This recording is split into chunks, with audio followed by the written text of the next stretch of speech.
A gente sempre se pergunta, o que acontece quando o céu de fato toca a terra? Bem, no livro de Levítico, a gente encontra algo fascinante. Não são apenas leis, mas um verdadeiro projeto arquitetônico. Um projeto para a convivência do sagrado com o nosso mundo. É como se fosse uma planta baixa para a santidade, desenhada para um povo que foi destinado a viver na presença imediata de Deus. Imagina só.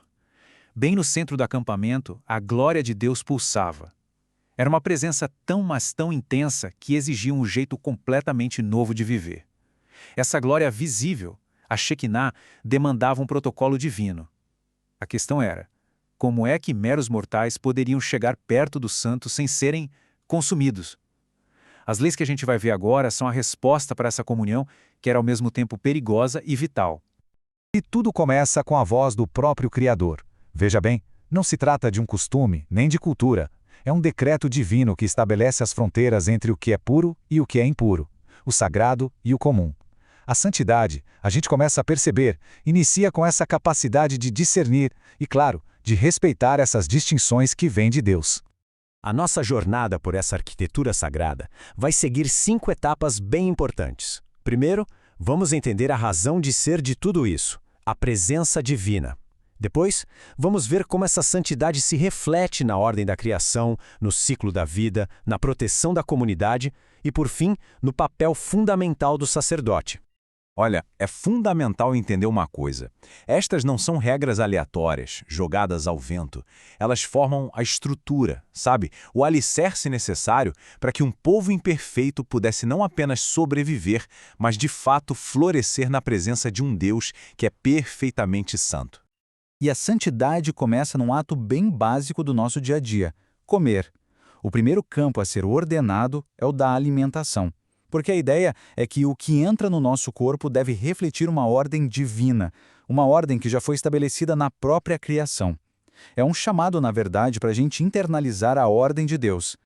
Para os animais da Terra, o critério é duplo e muito preciso. Um espelho da ordem ideal da criação.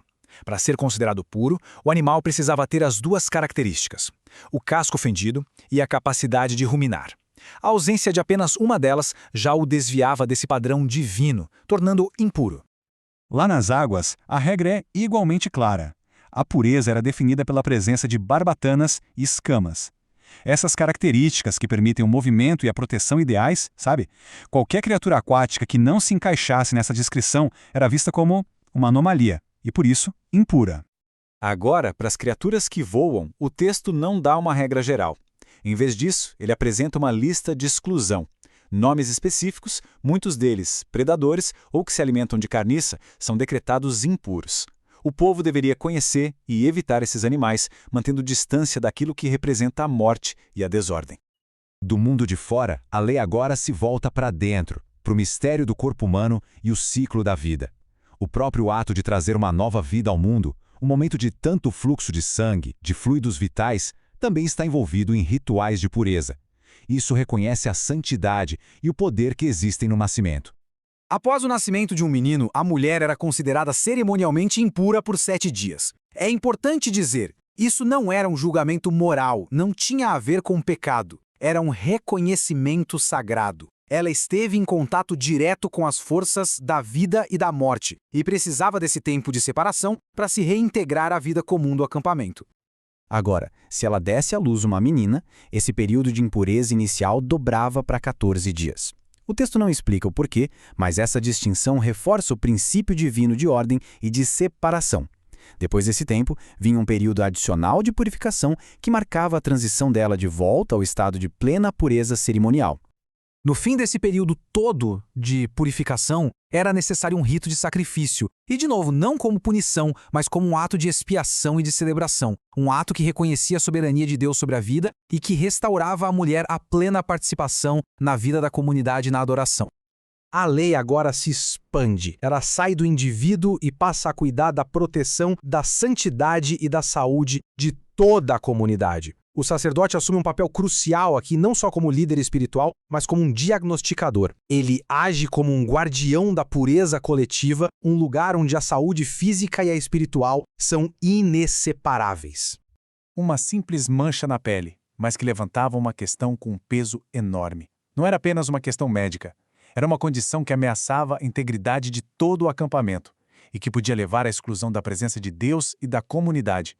O procedimento para chegar a um diagnóstico era meticuloso, paciente. Envolvia a observação cuidadosa, o isolamento, que devia ser angustiante, e o reexame, que era decisivo. Nenhuma decisão era tomada com pressa, porque a vida de uma pessoa e a pureza de toda a comunidade estavam em jogo. Isso reflete a seriedade desse julgamento. Depois do período de observação, chegava o momento do veredito. A palavra do sacerdote, agindo sob a autoridade de Deus, era final. Ela tinha o poder de definir o status de uma pessoa, de reintegrá-la ou de separá-la da comunidade santa.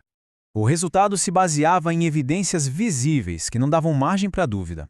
Ou a doença estava contida, ou ela tinha se espalhado. Um caminho levava à cura e de volta para o abraço da comunidade. O outro era um caminho sombrio de isolamento e exclusão. A consequência de ser declarado impuro era severa e pública. O indivíduo se tornava um sinal visível da sua condição, obrigado a se separar fisicamente para proteger a santidade do acampamento. Era um lembrete vivo da fronteira frágil entre o puro e o impuro.